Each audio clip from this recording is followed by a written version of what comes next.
El olor a papel antiguo y a cuero reseco era el único perfume que Elena Valdés conocía de verdad.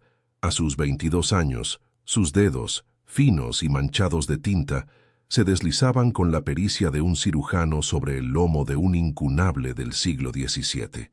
La biblioteca de la mansión familiar, un santuario de silencio y penumbra en el corazón de Sevilla, era su mundo entero, su refugio y su celda. Cada libro que restauraba era una vida que salvaba, un alma de papel a la que devolvía el aliento. Pero, mientras sus manos insuflaban futuro a historias ajenas, la suya propia se desmoronaba en un silencio polvoriento, carcomida por una deuda que pesaba más que todos los volúmenes apilados en aquellas estanterías. Un peso invisible la anclaba a ese lugar, a un deber no escrito que le robaba el aire y la juventud, una devoción sagrada que esconde una jaula invisible. ¿Qué secreto la obliga a sacrificar su juventud entre estas paredes? Quédate hasta el final para descubrir la impactante propuesta que cambiará su vida para siempre, y no olvides suscribirte y decirnos en los comentarios qué harías en su lugar. Elena Valdés era una anomalía en su tiempo, con la piel pálida por la falta de sol y unos ojos grises que parecían haber absorbido la melancolía de 1000 novelas trágicas. Se movía por la vida con una delicadeza anacrónica. Su profesión no era una elección, sino una herencia, la última guardiana de un legado en ruinas. No había en ella la rebeldía vibrante de la juventud, sino la resignación solemne de quien ha aceptado un destino impuesto. Su cuerpo, esbelto y frágil, parecía diseñado para moverse entre pasillos estrechos y estanterías altísimas, un fantasma grácil condenado a preservar un pasado que se negaba a morir, mientras su propio presente se marchitaba sin haber florecido. Vivía suspendida en un limbo emocional, atrapada entre la belleza de su arte y la crudeza de su realidad. La mansión de los Valdés era un organismo moribundo. Sus paredes, que en otro tiempo resonaron con fiestas y poder, ahora supuraban humedad y silencio.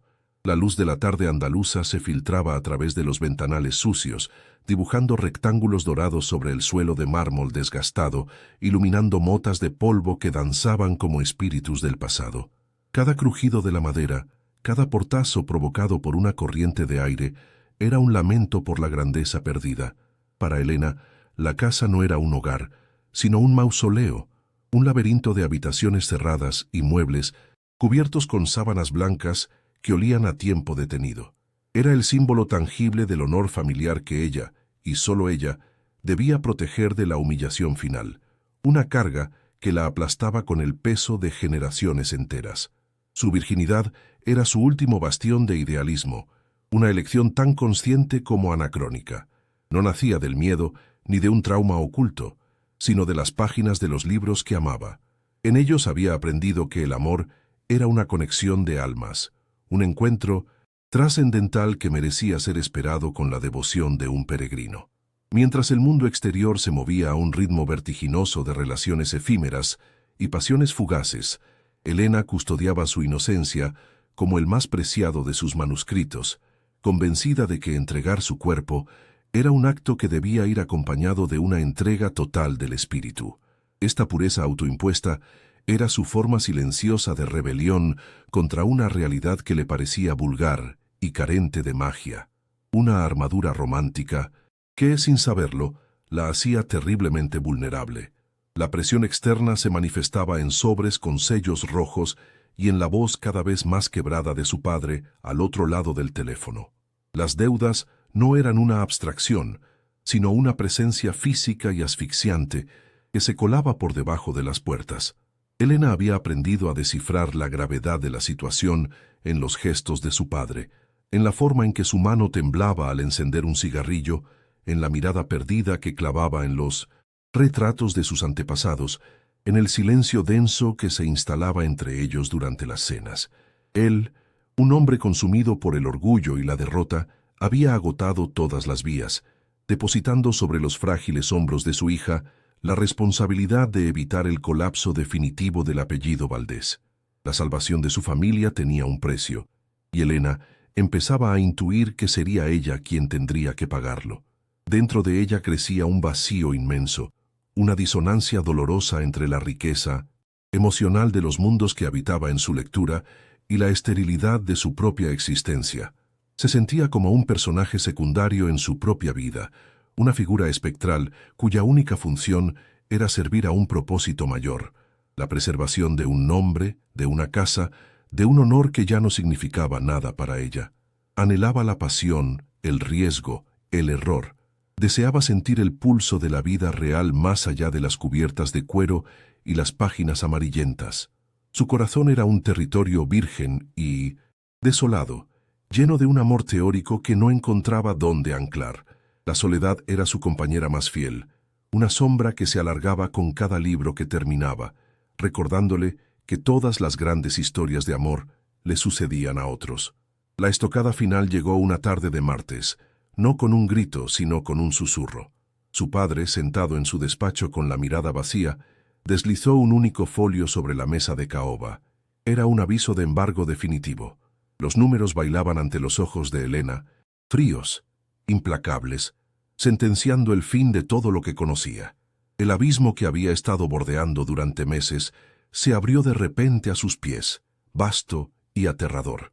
Ya no había más tiempo, ni más excusas, ni más aplazamientos. La elección ya no era entre sus sueños y su deber, sino entre la humillación absoluta y un sacrificio que aún no podía nombrar, pero cuya sombra ya se cernía sobre ella como un ave de rapiña.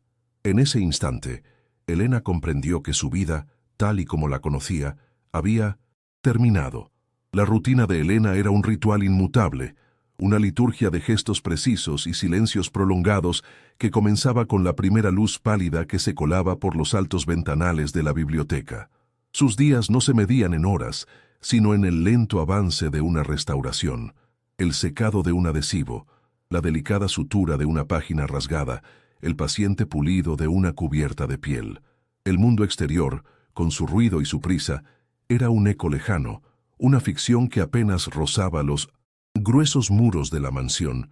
Su existencia se había convertido en una extensión de su trabajo, metódica, solitaria y dedicada a preservar un pasado glorioso, mientras su propio futuro se desvanecía como la tinta de un manuscrito expuesto al sol. Cada mañana, al tomar sus herramientas, sentía el peso no solo del libro entre sus manos, sino de la casa entera sobre sus hombros, una carga que la moldeaba y la consumía lentamente. La Sevilla que Elena habitaba no era la de los patios floridos, ni la del bullicio de las tabernas de Triana. La suya era una ciudad de fachadas nobles que ocultaban interiores en decadencia, un laberinto de calles estrechas y silenciosas donde los apellidos todavía pesaban más que el dinero. La clase social de los Valdés era una reliquia, un título sin patrimonio que les obligaba a mantener una apariencia de dignidad que ya no podían permitirse. Vivían en una especie de exilio social, demasiado orgullosos para admitir su ruina y demasiado empobrecidos para mantener su antiguo estatus. Esta contradicción asfixiante se había convertido en el aire que Elena respiraba, una atmósfera enrarecida de expectativas y apariencias donde cada gesto público era un acto de equilibrio sobre el abismo de la vergüenza y cada mirada de la alta sociedad sevillana una evaluación de su inminente caída. La figura de su padre, don Ricardo Valdés, dominaba la casa no con autoridad, sino con el peso de su propia derrota. Era un hombre anclado en el pasado, cuya conversación giraba siempre en torno a la grandeza perdida de su linaje. Pasaba las horas en su despacho, rodeado de retratos de antepasados de mirada severa, como si buscara en ellos una solución que el presente le negaba. Su presión sobre Elena no era explícita, no había órdenes ni reproches directos. Era algo mucho más sutil y devastador, una transferencia silenciosa de responsabilidad, en sus miradas cansadas, en la forma en que dejaba los extractos bancarios sobre la mesa del comedor en 1980. Sus suspiros que llenaban el silencio de la noche. Elena leía la sentencia no escrita. Ella era la última Valdés, la última carta en una partida perdida, y de ella dependía el honor de todos los que la precedieron. Las cenas en el inmenso comedor eran el epítome de su opresión. Solo ellos dos sentados en extremos opuestos de una larga mesa de caoba que podría haber acogido a 20 comensales. El silencio era tan denso que el tintineo de los cubiertos de plata contra la porcelana sonaba como un grito. Don Ricardo comía con la cabeza gacha, la mandíbula apretada, cada bocado un esfuerzo visible. Elena, frente a él, se sentía como una espectadora de un lento derrumbe. Intentaba iniciar conversaciones triviales sobre el tiempo o los libros, pero sus palabras morían en el aire pesado sin encontrar eco. Era en esos momentos cuando la soledad se hacía más tangible, cuando comprendía que no solo estaba atrapada en una casa, sino en la melancolía de un hombre que había renunciado a luchar, legándole a ella una guerra que no sabía cómo ganar. La obligación moral de Elena iba más allá de la deuda económica. Se le había inculcado desde niña que el apellido Valdés era un tesoro que debía proteger a cualquier precio. Era un concepto abstracto, etéreo, pero que tenía consecuencias muy reales en su vida. Significaba renunciar a amistades que no fueran adecuadas, a sueños que la llevaran lejos de Sevilla, a cualquier atisbo de una vida normal y anónima. El honor familiar era una deidad celosa que exigía sacrificios constantes. Se sentía encadenada a los retratos de sus ancestros, a las historias de poder y gloria que su padre le contaba. Cada decisión que tomaba era filtrada por una pregunta agotadora. ¿Qué dirían ellos? ¿Estaría a la altura? Esta lealtad a los muertos era una forma de esclavitud autoimpuesta, una jaula dorada cuyas barras, aunque invisibles, eran más fuertes que el acero. En las últimas semanas, su padre había comenzado a hablar con una nostalgia forzada de los de la Vega, una familia de rancio abolengo cuyos viñedos aún prosperaban. Mencionaba de pasada a su hijo, un joven insulso y predecible que Elena había conocido en alguna reunión social. No era una propuesta directa, pero la insinuación flotaba en el aire como un veneno. La idea de un matrimonio de conveniencia, una unión que salvaría las finanzas a costa de su vida, se presentaba como la solución honorable. Para Elena, esta era la máxima humillación, la confirmación de que su valor no residía en su inteligencia ni en su talento, sino en su apellido y su juventud, bienes que podían ser intercambiados para saldar una deuda. La perspectiva la llenaba de una náusea helada, la sensación de que su cuerpo y su futuro estaban siendo tasados en un mercado que ella despreciaba. A veces, al anochecer, se asomaba al balcón de su habitación, el único lugar desde el que podía ver un fragmento de la vida real de la ciudad. Observaba las luces de los coches, escuchaba las risas lejanas de la gente que paseaba por la orilla del Guadalquivir y sentía una punzada de anhelo tan intensa que le cortaba la respiración. ¿Cómo sería tener 22 años en ese otro mundo? Elegir una carrera por vocación y no por herencia. Enamorarse por impulso y no por conveniencia. Su idealismo romántico, antes un refugio, ahora le parecía una cruel ironía. Soñaba con un amor de novela mientras su realidad la empujaba hacia un contrato matrimonial. La distancia entre su mundo interior y el destino que le estaban preparando se ensanchaba cada día, convirtiéndose en un abismo de desesperación que amenazaba con tragársela por completo. La presión se materializó una mañana de jueves con la llegada de un burofax. El cartero, un hombre que conocía a la familia de toda la vida, le entregó el sobre a Elena con una mirada de compasión que fue más hiriente que cualquier palabra. No necesitó abrirlo. El sello oficial, el lenguaje jurídico que se adivinaba a través del papel, era inequívoco. Era un ultimátum. Esa tarde escuchó a su padre al teléfono. Su voz, normalmente engolada y firme, rota en un susurro suplicante, rogaba por más tiempo, por una última prórroga que sabía que no le concederían. Cuando colgó, el silencio que siguió fue diferente, más pesado y definitivo. Era el silencio del fin. Elena, de pie en el pasillo, sintió cómo el suelo se abría bajo sus pies. El tiempo de las esperanzas y las soluciones nobles se había agotado. La propia mansión se había convertido en su carcelera. Cada objeto, cada rincón, le recordaba su deber y su fracaso.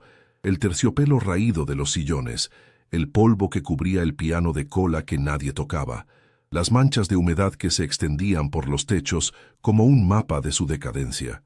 La belleza de la casa era la de un cadáver exquisitamente vestido. Elena se movía por sus estancias como un fantasma, sintiendo el frío del mármol bajo sus pies descalzos. Había amado aquel lugar, pero ahora lo odiaba con la misma intensidad. Odiaba su silencio, su oscuridad, el olor aserrado que se adhería a su ropa y a su piel. La casa ya no era un legado que proteger, sino una tumba que la estaba enterrando en vida, y ella no veía ninguna vía de escape. Aquella noche, mientras restauraba un viejo ejemplar de El Quijote, sus dedos se detuvieron sobre una ilustración de Dulcinea del Toboso. La idealización, el amor platónico, la búsqueda de una pureza inalcanzable. Se vio a sí misma en esa figura, una invención romántica a punto de chocar con la realidad más brutal. Comprendió con una claridad aterradora que su vida estaba llegando a un punto de inflexión. Las opciones se habían reducido a dos: la ruina y la humillación pública, o un sacrificio tan grande que ni siquiera se atrevía a ponerle nombre. Se sentía como un animal acorralado, esperando la llegada del cazador. El aire en la biblioteca se volvió irrespirable, y por primera vez en su vida, los libros no le ofrecieron consuelo, sino un reflejo cruel de la vida que nunca tendría. Estaba lista, aunque no lo supiera, para la llegada de lo inevitable. El nombre de Adrián de la Torre llegó a la mansión no como una visita, sino como un veredicto. Resonaba en los despachos de Sevilla con el eco metálico del poder absoluto. El apodo de El Coleccionista, susurrado con una mezcla de temor y admiración. No era un acreedor más. Era el depredador final que había adquirido pacientemente cada una de las deudas de los Valdés, cercando su legado como un estratega. Acorrala a un rey en el tablero. Para Elena, ese nombre era una abstracción gélida, la personificación de la ruina que se cernía sobre ellos. La noticia de su inminente visita cayó sobre la casa como una sentencia de muerte, impregnando el aire polvoriento de una tensión palpable, un silencio expectante, que era peor que cualquier grito. El mundo exterior, que tanto había ignorado, estaba a punto de derribar sus puertas con una fuerza implacable. Llegó en un coche negro, un monolito de tecnología y lujo que parecía absorber la luz del sol andaluz. Su modernidad agresiva era un insulto a la fachada decadente de la mansión, una confrontación directa entre el presente implacable y el pasado moribundo. Elena lo observó desde la ventana de la biblioteca, el corazón martilleándole contra las costillas. Vio a un hombre descender del vehículo, alto, vestido con un traje oscuro, cortado con una precisión que parecía un arma. No había en él un solo gesto superfluo. Se movía con la economía de movimientos de quien está acostumbrado a que el mundo se doble a su voluntad. Su sola presencia en el umbral de la casa se sintió como una profanación, la invasión de un santuario por una fuerza que no entendía de reliquias ni de silencios sagrados. El encuentro visual fue una colisión silenciosa. Mientras Elena bajaba la gran escalera de mármol, sintió su mirada clavada en ella. Los ojos de Adrián de la Torre no eran lascivos ni crueles, eran de un gris acerado, analíticos, desprovistos de emoción aparente. Era la mirada de un experto tasando una obra de arte, calculando su valor, sus defectos, su singularidad. Bajo ese escrutinio, Elena se sintió despojada de todas sus capas, no de su ropa, sino de su alma. Sintió que él podía ver la fragilidad que ocultaba tras su postura rígida, el idealismo romántico que la anclaba a ese lugar, la desesperación que era su compañera constante. Por un instante, el gran vestíbulo pareció encogerse, conteniendo únicamente la tensión insoportable que vibraba entre ellos dos, un hombre que lo poseía todo y una mujer que estaba a punto de perderlo. Fue él quien eligió la biblioteca como escenario para la rendición. Entró en el santuario de Elena no con la curiosidad de un bibliófilo, sino con el aire de un conquistador inspeccionando su nuevo territorio. Sus dedos largos y cuidados rozaron el lomo de un volumen del siglo XVI que ella había pasado semanas restaurando. El gesto, aparentemente casual, fue para Elena una violación íntima. Vio cómo sus ojos recorrían las estanterías, no leyendo los títulos, sino calculando el valor de mercado del conjunto, reduciendo siglos de historia y arte a una cifra en un balance. Una oleada de rabia impotente la recorrió, una furia protectora hacia esos objetos que eran la única familia que sentía como propia. Pero junto a la rabia, una corriente subterránea de fascinación perversa la estremeció. Nunca nadie había dominado su espacio con tal seguridad. La conversación fue una disección. Adrián de la Torre expuso la situación financiera de los Valdés con una frialdad quirúrgica, desmantelando las débiles defensas de don Ricardo con hechos y cifras irrefutables. Su voz era un barítono bajo y controlado, cada palabra calibrada para infligir el máximo daño con la mínima emoción. No había arrogancia en su tono, sino la certeza absoluta del poder. Elena permaneció de pie, en silencio, observándolo. Mientras su padre se hundía en su sillón, empequeñecido por la humillación, ella sintió que su propia espalda se enderezaba. Se negó a mostrar miedo. Era lo único que le quedaba. Se convirtió en la guardiana no solo de los libros, sino de la última brizna de dignidad de su apellido, sosteniendo la mirada del hombre que había venido a destruirlo sin pestañear, en un duelo mudo de voluntades. Entonces, con un gesto casi imperceptible, Adrián despidió a don Ricardo de la conversación, volviendo toda su atención hacia Elena. Fue como si el resto del mundo hubiera dejado de existir. Humillación para su padre fue total, relegado a un papel secundario en la tragedia de su propia familia. Para Elena fue un momento de una claridad aterradora. La carga que había sentido de forma abstracta durante años se materializó de repente, concentrándose en el espacio que mediaba entre ella y aquel hombre. Ya no era una cuestión de deudas o de honor, era algo visceral, personal. El aire en la biblioteca se enrareció, cargado de un significado no expresado. Él la había elegido a ella como su única interlocutora, y en esa elección, Elena sintió el peso de su destino y, extrañamente, una punzada de poder. Él se levantó y se acercó a ella, moviéndose con una gracia silenciosa que contrastaba con su imponente físico. No invadió su espacio personal, pero su proximidad era abrumadora. Sus manos, dijo en voz baja, su mirada fija en los dedos de Elena, manchados de tinta y cola, cuentan una historia de devoción, de sacrificio. No era un cumplido, era una observación, una pieza más en el rompecabezas que estaba montando en su mente. Luego, sus ojos se alzaron hasta los de ella. En Sevilla se habla de usted como de una reliquia, la última virgen de los Valdés, un anacronismo. La palabra virgen pronunciada por él sonó a la vez clínica y profana, despojándola de su significado romántico para convertirla en un activo, un dato en su evaluación. Elena sintió un escalofrío recorrerle la espalda, una mezcla de vergüenza y desafío. Mientras él hablaba, sus ojos se posaron por un instante en una vitrina que contenía un manuscrito medieval iluminado, una pieza de exquisita belleza que representaba a un caballero arrodillado ante una dama. Por una fracción de segundo, la máscara de control de Adrián se resquebrajó. Elena vio algo en su mirada. No era codicia, sino un destello de una melancolía tan profunda y antigua que la dejó sin aliento. Era la sombra de una pérdida, un eco de una herida que no había cicatrizado.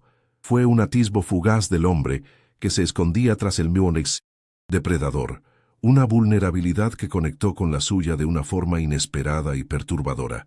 En ese instante, su odio hacia él se vio contaminado por una emoción mucho más compleja y peligrosa, la compasión. El monstruo tenía un fantasma, y eso lo hacía terriblemente humano. Adrián volvió a mirarla, la máscara de frialdad de nuevo en su sitio. «Hay cosas de un valor incalculable», continuó, su voz de nuevo un instrumento de precisión. «Cosas tan puras que el mundo moderno inevitablemente las corrompe, las destruye». Su mirada era tan intensa que Elena sintió que la estaba marcando.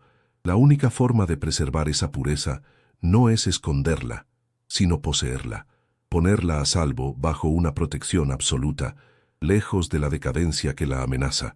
No hablaba de los libros, ni de la casa.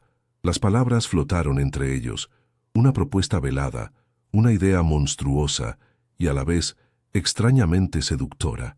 La estaba redefiniendo, convirtiendo su inocencia en un tesoro único que solo él podía apreciar y por tanto reclamar.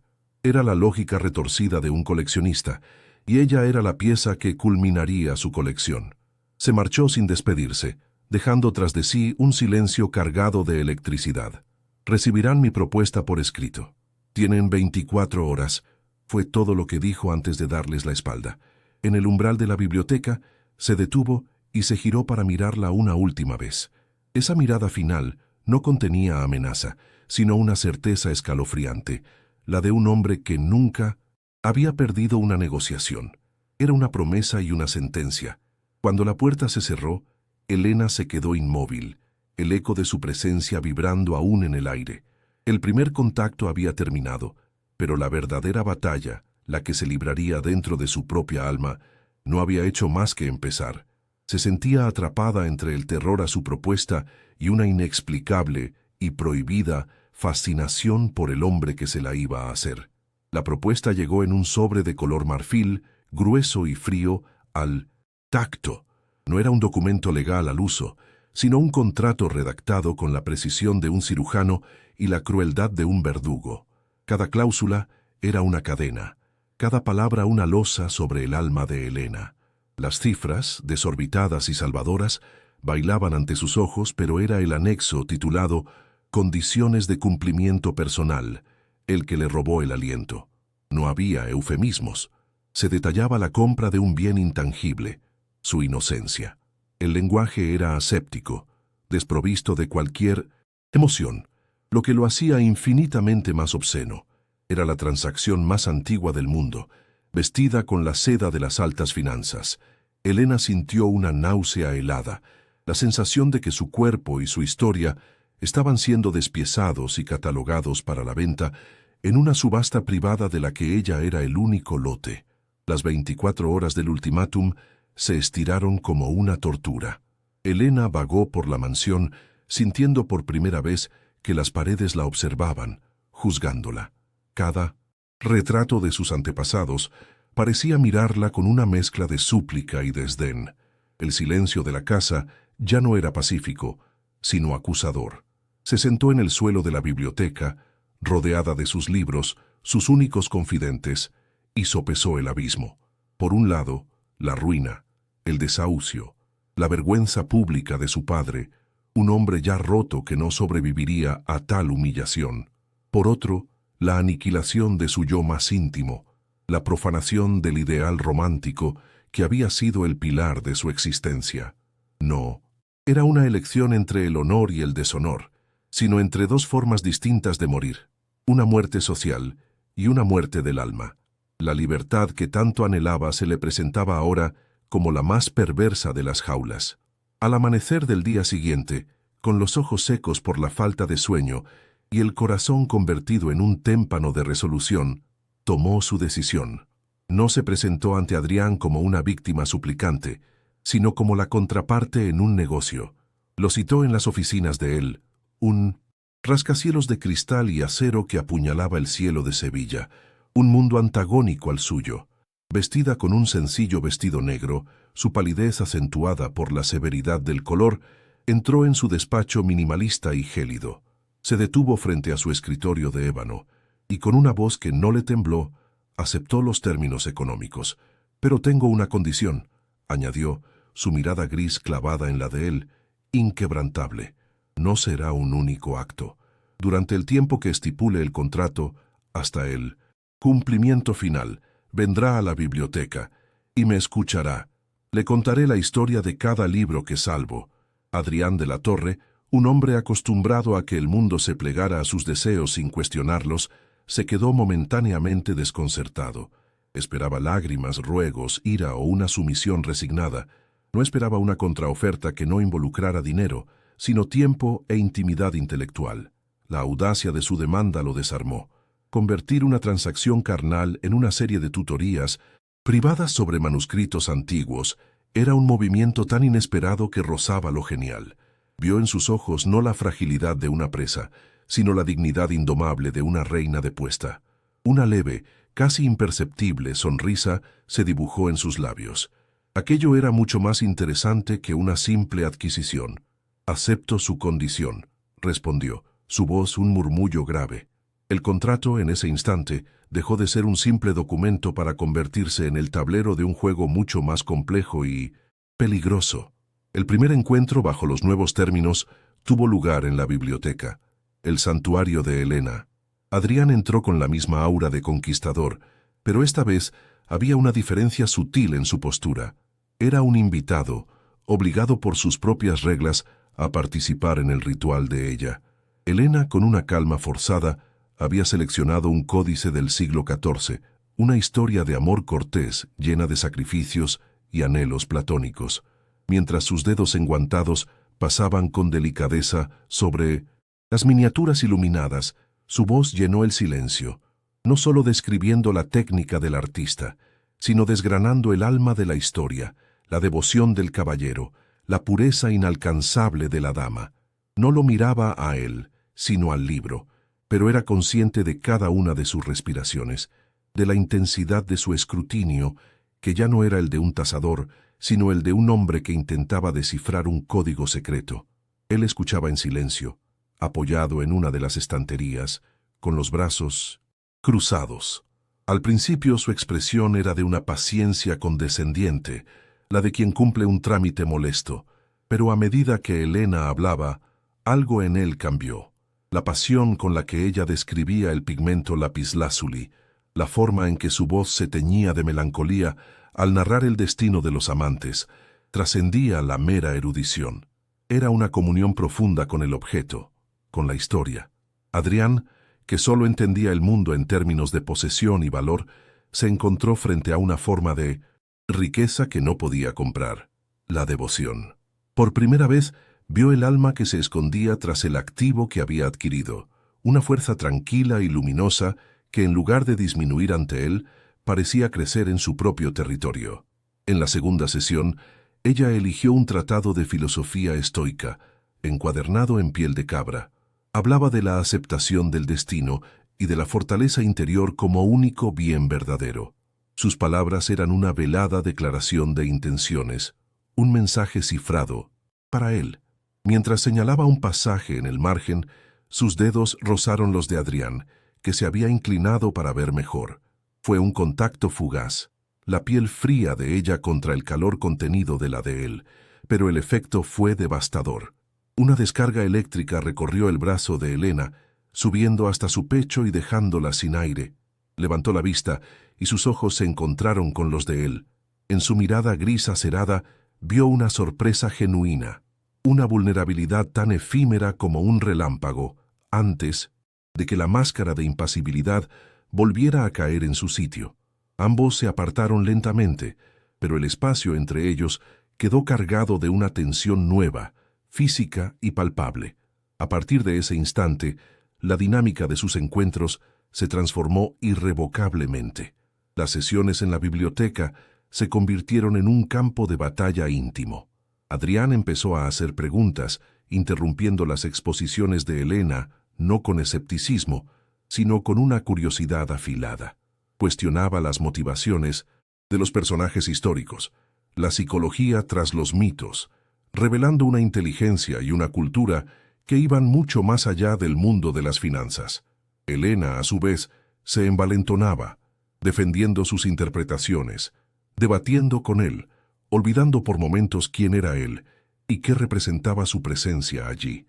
En esos duelos dialécticos se despojaban de sus roles de comprador y vendida y se convertían simplemente en dos mentes chocando, en dos soledades que se reconocían en la penumbra de la biblioteca, rodeadas de fantasmas de papel. Un día, él la sacó de su refugio. «Quiero mostrarle mi colección», dijo, y la llevó a una cámara acorazada privada, oculta en un edificio anónimo del centro de la ciudad. No era una galería, sino un búnker. Detrás de una puerta de titanio descansaban no solo libros incunables, sino cuadros de maestros, artefactos antiguos, objetos de una belleza y un valor que mareaban. Pero no había alegría en la forma en que Adrián los mostraba. Los presentaba con la misma precisión clínica con la que había detallado las deudas de su padre. «Aquí están a salvo», repetía, «lejos de la decadencia, del tiempo, de las manos equivocadas». Elena comprendió entonces la verdadera naturaleza de su obsesión.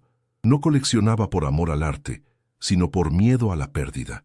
Cada objeto era un rehén rescatado de la vulnerabilidad, un intento desesperado de controlar un universo que una vez lo había herido de muerte. Mientras estaban frente a un pequeño retrato, renacentista de una mujer de mirada triste y desafiante, la máscara de Adrián se agrietó. «Se parece a ella», murmuró, más para sí mismo que para Elena. La frase fue tan inesperada, tan cargada de un dolor antiguo, que Elena no se atrevió a preguntar. Vio en sus ojos el reflejo de una tragedia, la sombra de esa persona a la que no había podido proteger. En ese instante, el monstruo desapareció, y en su lugar quedó un hombre devastado, prisionero de su propio poder, un poder que había llegado demasiado tarde. Una oleada de compasión tan intensa y prohibida la inundó. Empezaba a entender que la jaula de Adrián, aunque forjada en oro y titanio, era infinitamente más solitaria y desoladora que la suya, hecha de polvo y libros viejos. Esa noche, Elena no pudo dormir. La imagen del Adrián vulnerable se superponía a la del depredador implacable. Se encontró a sí misma deseando saber más de su pasado, queriendo comprender la herida que lo había convertido en quien era. Y con ese deseo de comprensión nació algo mucho más peligroso, una atracción innegable. La forma en que su mente funcionaba, la tristeza oculta en sus ojos, la tensión contenida en su cuerpo, todo en él la atraía como un abismo. Se odió por ello. ¿Cómo podía sentir algo por el hombre que era su carcelero, el arquitecto de su humillación? Estaba traicionando cada uno de sus principios, cada sueño romántico que había albergado. El deseo, que siempre había imaginado como una fuerza pura y luminosa, se le presentaba ahora como algo oscuro, complejo y terriblemente adictivo. Adrián también estaba perdiendo el control. Las visitas a la biblioteca se habían convertido en el eje de sus semanas. La voz de Elena, la pasión con la que defendía la belleza de un mundo en extinción, se colaban en sus pensamientos durante las reuniones de negocios, rompiendo su legendaria concentración. El recuerdo del roce de sus dedos lo asaltaba en mitad de la noche. La pureza que había querido poseer y encapsular se estaba revelando como una fuerza viva que lo estaba cambiando desde dentro, abriendo grietas en la fortaleza que había tardado años en construir. Se sentía vulnerable, y eso lo aterraba. Intentó reafirmar su dominio, recordándose a sí mismo la naturaleza de su acuerdo, pero la lógica del contrato se desmoronaba ante la innegable conexión emocional que estaba creciendo entre ellos. Las sesiones se volvieron más tensas, cargadas de silencios que decían más que las palabras. Discutían sobre un poema de Quevedo sobre el amor y la muerte, y sus miradas se sostenían un segundo más de lo necesario. Él le señalaba la fragilidad de un pergamino, y la proximidad de sus cuerpos enviaba ondas de calor por la habitación. Ambos eran dolorosamente conscientes del final que se acercaba, del último pago del contrato. La intimidad intelectual que habían construido había creado una tensión física casi insoportable. Ya no era una simple transacción, se había convertido en una rendición mutua que ambos anhelaban y temían a partes iguales. La pregunta ya no era si sucedería, sino qué quedaría de ellos cuando finalmente ocurriera. El dilema de Elena alcanzó un punto crítico. Ceder ante Adrián ya no significaba solo salvar a su familia. Significaba explorar esa conexión oscura y fascinante que la aterraba y la atraía a la vez. Significaba renunciar al príncipe de sus sueños por el dragón que guardaba el castillo. Era posible encontrar la libertad en los brazos de su captor. ¿Podía un acto nacido de la coacción convertirse en una elección genuina? Su cuerpo anhelaba el contacto que su mente condenaba. Su corazón se sentía atraído por el hombre que su orgullo despreciaba. Estaba atrapada en una red de contradicciones, desgarrada entre el deber, el miedo y un deseo tan profundo y abrumador que amenazaba con consumirla por completo, redefiniendo para siempre el significado de la entrega. Adrián también se enfrentaba a su propio precipicio. La posesión de Elena, que había planeado como un acto de control absoluto, se había convertido en la mayor amenaza para ese mismo control. Deseaba su cuerpo, pero se había encontrado inesperadamente cautivado por su mente y su espíritu indomable. Quererla se sentía como una debilidad, una traición a su juramento de no volver a sentir nada que pudiera serle arrebatado. Protegerla, como había hecho con sus objetos de colección, significaba mantenerla a distancia, intacta. Pero el deseo de romper esa distancia, de tocarla, de conectar con ella de una forma que iba más allá de cualquier contrato, se estaba volviendo una obsesión. Por primera vez en muchos años, Adrián de la Torre, el hombre que lo controlaba todo, estaba a punto de realizar un movimiento cuyo resultado no podía prever. La víspera del cumplimiento final, él apareció en la biblioteca sin previo aviso. No traía libros ni documentos. Solo se quedó de pie, mirándola trabajar bajo la luz de la lámpara. El aire estaba tan espeso que se podía cortar. No hubo palabras, solo una comunicación silenciosa que atravesó la habitación. En los ojos de Elena había miedo, sí, pero también una resignación que era casi una invitación. En los de Adrián no había triunfo, sino una sombra de duda, casi de súplica. Era la mirada de un hombre que había ganado la guerra, pero temía el precio de la paz. Se estaba ofreciendo la oportunidad de dar marcha atrás, una última vía de escape que ninguno de los dos se atrevió a tomar. La tensión había llegado a su punto de ruptura. El siguiente paso los llevaría a la transgresión o a la destrucción. Cuando finalmente él rompió el silencio, su voz fue apenas un susurro. «Mañana», dijo, y la única palabra contenía todo el peso de su acuerdo, de su historia compartida, de la inminente colisión. Elena simplemente asintió, incapaz de hablar. Levantó la vista del libro que tenía entre manos y lo miró directamente. En esa última mirada, antes del clímax, no había odio ni resentimiento, solo una profunda y desgarradora tristeza, y bajo ella, una corriente subterránea de anhelo. Era la aceptación de que sus mundos, tan opuestos y tan irremediablemente atraídos el uno por el otro, estaban a punto de consumarse en un acto que podría ser a la vez su salvación y su condena definitiva. La puerta del dilema moral se cerró, dejando solo el camino hacia la inevitable entrega. La noche del cumplimiento no fue una citación, sino una elección. Elena no esperó a que él la llamara. Fue ella quien, tras pasar el día en un limbo de silencio y despedidas mudas a sus libros, tomó un taxi que la cruzó por el corazón iluminado de Sevilla. Cada semáforo en rojo era una pausa para la duda, cada luz verde, un empujón hacia lo inevitable. No se sentía como una cordera camino del matadero, sino como una trágica heroína de sus propias novelas, caminando conscientemente hacia el dragón, no por un príncipe, sino por la cruda necesidad de reescribir su propio final. El acto de ir hacia él, de tomar la iniciativa, fue su primera y verdadera transgresión, la renuncia a la pasividad, la aceptación de que su cuerpo era el precio, pero su voluntad, la moneda con la que iba a pagar. Lo esperó en la suite panorámica de su propio edificio, un espacio que parecía flotar sobre la ciudad. Era un lugar de una belleza fría y matemática, todo cristal, acero y minimalismo en tonos de gris y negro. Las luces de Sevilla se extendían a sus pies como una alfombra de diamantes caídos, un universo que él dominaba desde su torre de marfil. Elena, con pintoresque, su sencillo vestido de lino, se sentía como una pieza de anticuario colocada por error en una galería de arte moderno. El aire olía a limpio, a ozono, a un lujo tan aséptico que carecía de alma. Aquella jaula dorada, tan opuesta a la calidez polvorienta de su biblioteca, era la representación perfecta del abismo que los separaba, un recordatorio brutal de que ella no pertenecía a ese mundo, sino que estaba siendo consumida por él.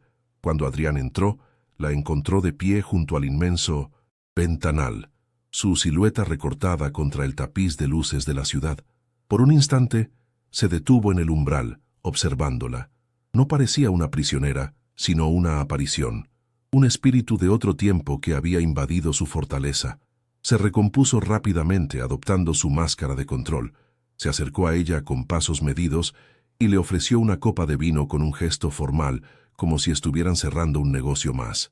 «Pensé que preferirías que fuera aquí», dijo, su voz un barítono controlado que intentaba mantener la distancia, establecer las reglas del juego final, pero en la tensión de sus hombros, en la forma en que su mirada evitaba la de ella, Elena percibió una fisura en su armadura.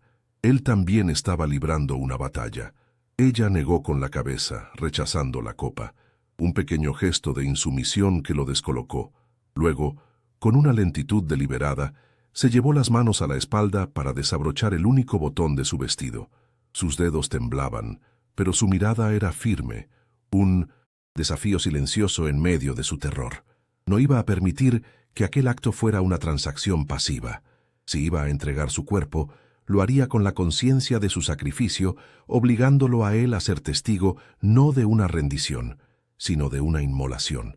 El suave sonido de la tela deslizándose por sus hombros y cayendo en un susurro a sus pies fue el único ruido en la habitación, un sonido más elocuente y devastador que cualquier palabra.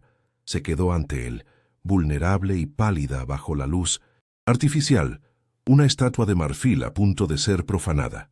Adrián dio un paso hacia ella, su sombra cubriéndola. Su intención inicial era la de un coleccionista que finalmente toma posesión de su pieza más preciada. Un acto de dominio, rápido y definitivo. Pero al verla allí, temblando de forma casi imperceptible, con los ojos cerrados con fuerza y la mandíbula apretada para no gritar, algo dentro de él se rompió. Vio en ella no un objeto, sino el eco de toda la fragilidad que una vez no pudo proteger. El depredador se detuvo, paralizado por un fantasma. Lentamente, como si temiera que se rompiera, levantó una mano y la posó con una delicadeza infinita en su hombro. El contacto no fue de posesión, sino de anclaje. Sintió el frío de su piel, el latido desbocado de su pulso, y por primera vez, el control absoluto que regía su vida se desvaneció por completo. Una única lágrima se deslizó por la mejilla de Elena, un río silencioso que trazaba un mapa de su idealismo destrozado. Adrián la vio brillar bajo la luz, y su reacción fue puramente instintiva, un gesto que provenía de una parte de sí mismo que creía muerta. Acercó su rostro al de ella, y en lugar de besar sus labios, posó los suyos sobre la piel húmeda por el llanto, bebiendo esa gota de dolor salado. Fue un acto de comunión, una penitencia, una rendición. Aquel beso a su lágrima lo cambió todo. Ya no era un comprador reclamando su mercancía. Era un hombre herido reconociendo una herida ajena.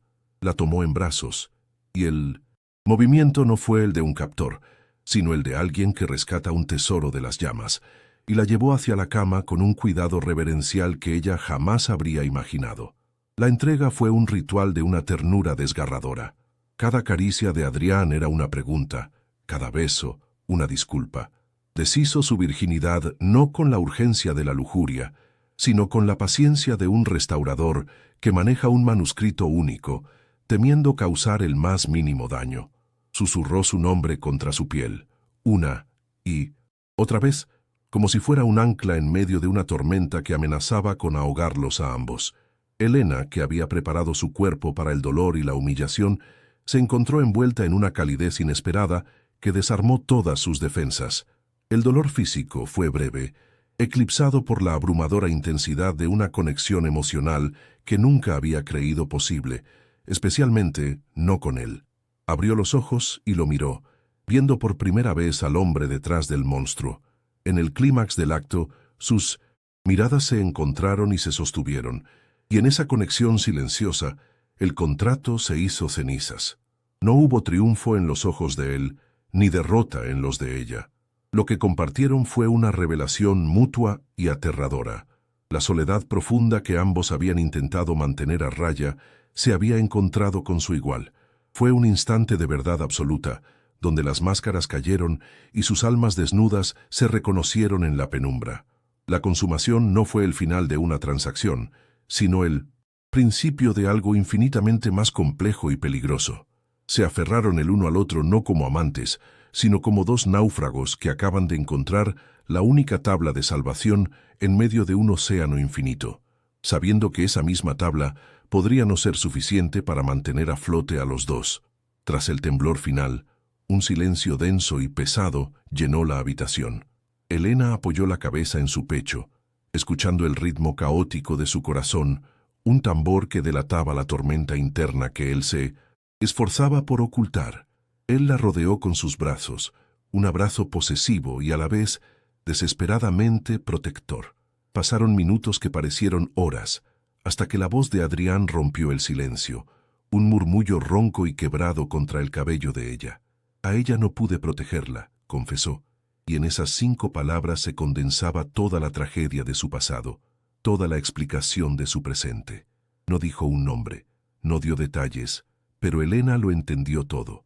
El imperio que había construido, el control que ejercía, su crueldad, todo era un monumento a un fracaso, a una impotencia que lo había marcado para siempre.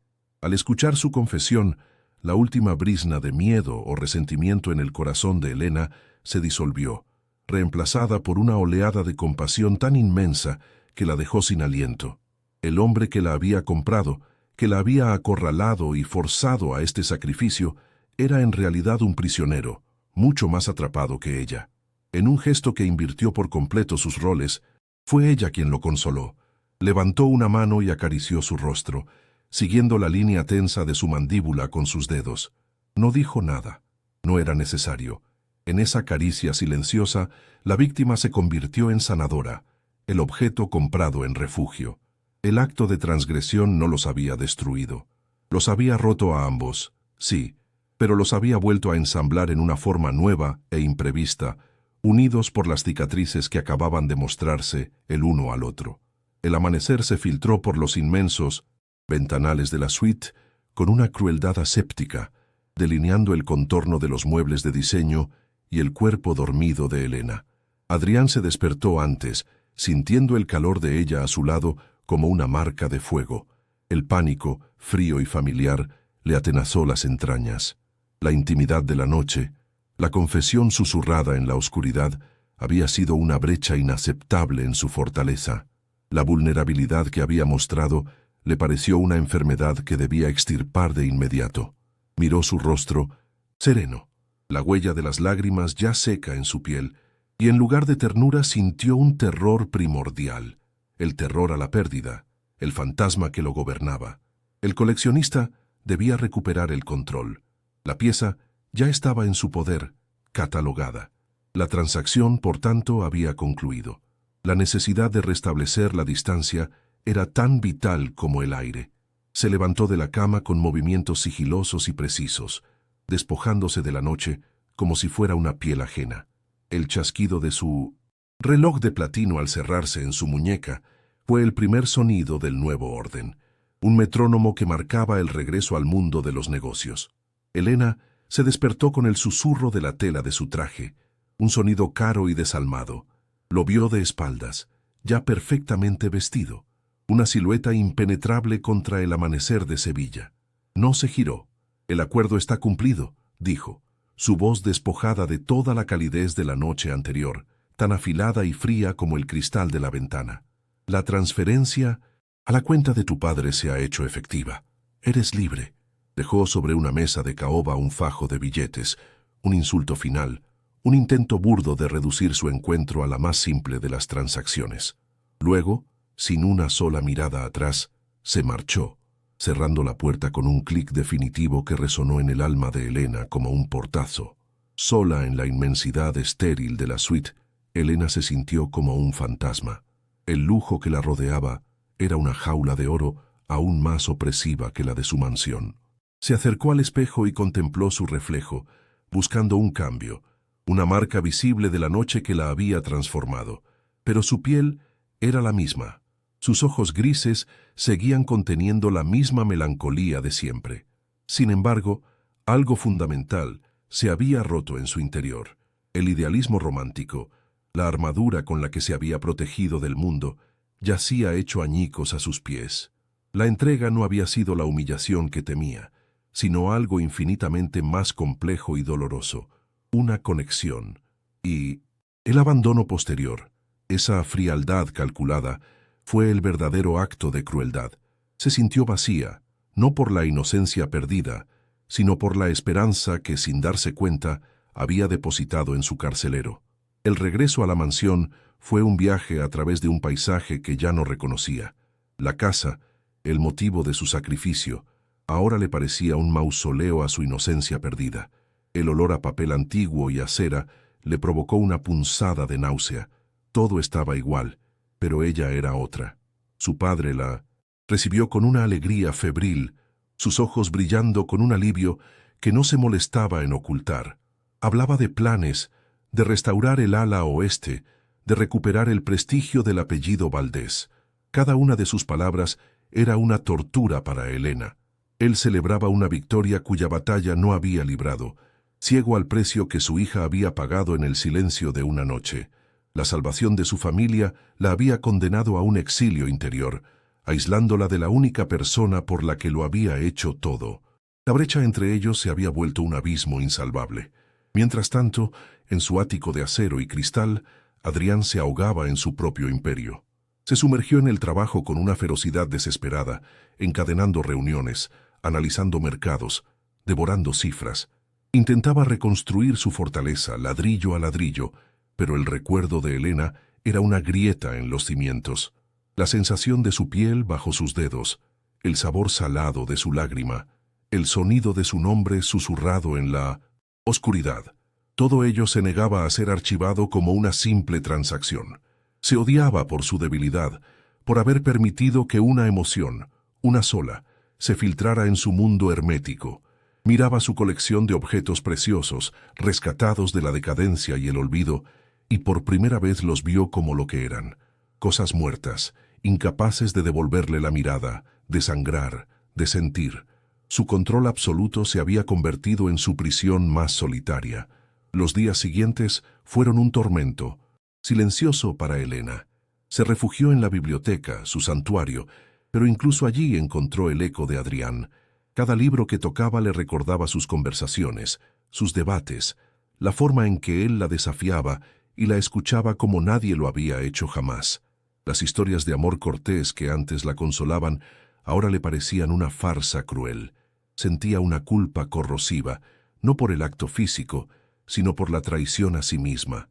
Se había enamorado, o algo peligrosamente parecido, del hombre que la había comprado.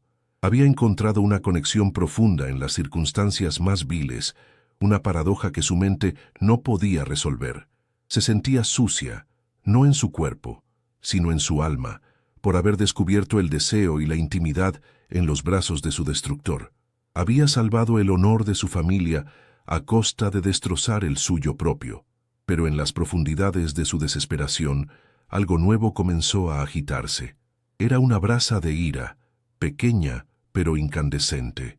La ira hacia Adrián por su cobardía, hacia su padre por su ceguera, y sobre todo hacia sí misma por haberse creído tan frágil. Había sobrevivido, había caminado hacia el fuego y no se había consumido por completo. El acto que estaba diseñado para aniquilarla, para convertirla en un objeto, había fracasado. Había visto detrás de la máscara del monstruo y había descubierto a un hombre tan roto como ella, o incluso más. Esa revelación le otorgó un poder inesperado. Ya no era la virgen anacrónica que se escondía entre libros. Era una mujer que había conocido el abismo y había regresado. Una nueva fuerza, forjada en la humillación y el deseo, comenzó a asentarse en sus huesos, silenciosa y tenaz. Adrián, por su parte, se dio cuenta de que su intento de reducirla a un recuerdo era inútil. Elena lo perseguía, veía su rostro en los retratos de su colección, escuchaba su voz en el silencio de su oficina. La obsesión que sentía por ella antes del contrato no era nada comparada con la que sentía ahora. Se había equivocado de estrategia. Creía que poseyéndola la exorcizaría, pero lo único que había conseguido era anclarla más profundamente en su ser. La había liberado a ella, pero se había encadenado a sí mismo.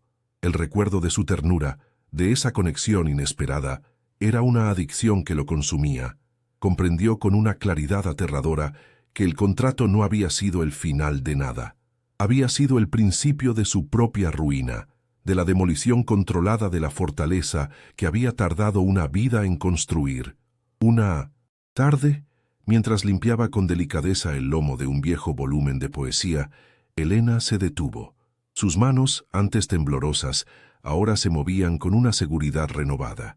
Se miró en el reflejo oscuro de una vitrina y vio a una extraña. Una mujer cuyos ojos ya no albergaban solo sueños románticos, sino también el conocimiento de la oscuridad, de la complejidad del corazón humano.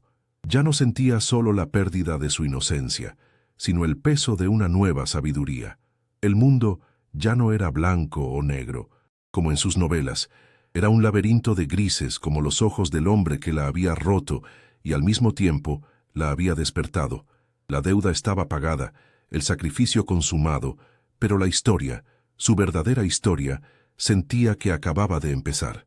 No sabía qué camino tomar, pero por primera vez sentía que el timón estaba en sus manos. Ambos sufrían en sus respectivas soledades, unidos por un hilo invisible de deseo y remordimiento. Él, en su torre de poder, descubriendo que la única posesión que anhelaba era la que había dejado marchar por miedo. Ella, en su mansión rescatada, dándose cuenta de que la libertad que había comprado tenía el sabor amargo de la ausencia de su carcelero. La separación, diseñada por Adrián como un cortafuegos para proteger su corazón herido, se había convertido en un catalizador. Alimentaba la obsesión de él y forjaba la resolución de ella. El silencio que se extendía entre ellos no era un final, sino una pausa cargada de tensión. El silencio que precede a la verdadera tormenta. Ambos habían cumplido su parte del contrato, pero el destino o sus propios corazones atormentados aún no habían dicho la última palabra sobre su deuda emocional. Pasaron 3 meses. El dinero del contrato había salvado la mansión, pero fue la fuerza que Elena descubrió en sí misma la que empezó a devolverle la vida. Abrió una pequeña parte de la biblioteca al público, organizando talleres de restauración para jóvenes estudiantes, convirtiendo su refugio en un semillero de futuro. El eco de Adrián se había atenuado, transformándose en una cicatriz sorda, un recordatorio constante de su compleja metamorfosis.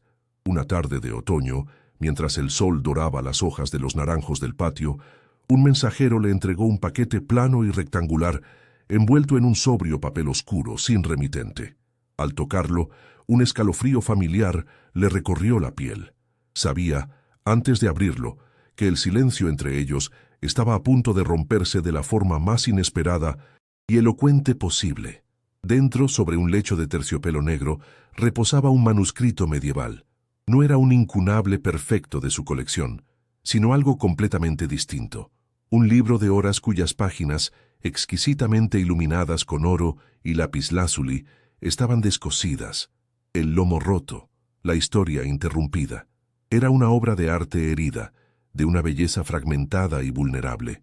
Junto a él, una única tarjeta de marfil, con una sola frase caligrafiada, con la letra precisa y controlada de «Adrián, hay historias que no merecen terminar rotas». No era una disculpa ni una súplica, era una confesión. Le estaba entregando no un objeto de valor, sino un reflejo de ellos mismos. Algo precioso y dañado, una narrativa inconclusa que solo las manos de un restaurador paciente podrían volver a unir. En ese instante, Elena comprendió la profundidad de su tormento y la naturaleza de su ofrenda. Durante días, el manuscrito permaneció abierto sobre su mesa de trabajo. Elena no lo tocó, solo lo observó permitiendo que su significado se asentara en su interior. Ya no sentía la rabia de la humillación ni el dolor punzante del abandono. En su lugar, había una calma lúcida, una comprensión profunda de las heridas que ambos compartían. La cobardía de él ya no le parecía un insulto, sino el síntoma de un miedo tan antiguo como el suyo. Quedarse en su biblioteca, aceptar el regalo en silencio y arreglar el libro sola, sería una victoria hueca, una vuelta a la soledad de antes. La verdadera libertad, comprendió, no era olvidar o perdonar desde la distancia, sino confrontar el pasado con las herramientas de su nuevo yo. Tomó una decisión. Guardó el manuscrito con un cuidado infinito en su estuche y se dirigió al corazón del imperio de Adrián. Lo encontró donde sabía que estaría, en la cámara acorazada, su santuario de belleza cautiva. Estaba de pie, de espaldas a la puerta, contemplando el pequeño retrato renacentista de la mujer de mirada triste. No se sobresaltó cuando ella entró. Hubo un casi imperceptible relajamiento en sus hombros, como si hubiera estado esperando ese momento desde la mañana en que la abandonó. El aire entre ellos vibraba con el peso de todo lo no dicho. Elena se acercó con pasos lentos y seguros y depositó el estuche del manuscrito sobre una mesa de acero pulido. No dijo nada. Él se giró, y en sus ojos grises ya no había rastro del depredador ni del coleccionista. Solo quedaba la vulnerabilidad desnuda del hombre que le había confesado su fracaso en 1900 en la oscuridad, una soledad tan vasta que amenazaba con ahogarlo. «No puedo arreglarlo sola», dijo ella finalmente, su voz un murmullo que resonó en el silencio absoluto de la cámara. «Algunas cosas necesitan dos pares de manos». Sus palabras, una verdad literal para el libro, se convirtieron en la metáfora definitiva de su propia historia. No eran una acusación ni una petición, sino una simple declaración de hechos, una invitación a una colaboración que trascendía el papel y la tinta. Adrián la miró, y en esa mirada se condensaron meses de arrepentimiento, de anhelo silencioso y de una batalla interna que lo había dejado exhausto. No respondió con palabras. En su lugar, después de una pausa que pareció contener una vida entera, levantó lentamente una mano y la extendió hacia ella, con la palma abierta. No era un gesto de posesión, sino una ofrenda, un puente tembloroso sobre el abismo que él mismo había creado. Elena observó esa mano extendida, una pregunta silenciosa suspendida en el aire frío de la bóveda.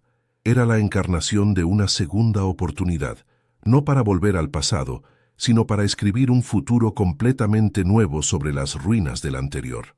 El final de su historia no estaba en las páginas de un contrato ni en el idealismo de una novela romántica, sino en esa elección, la primera elección verdaderamente libre de su vida. El camino que se abría ante ella era incierto, un manuscrito por descifrar, pero ya no le aterraba. Si esta historia sobre la redención y las cicatrices que nos unen te ha conmovido, ayúdanos a seguir creando. Suscríbete, dale a me gusta y comparte este viaje. Pero, sobre todo, déjanos tu voz en los comentarios. ¿Debería Elena tomar su mano y empezar a restaurar su historia juntos? Tu opinión es crucial para nosotros.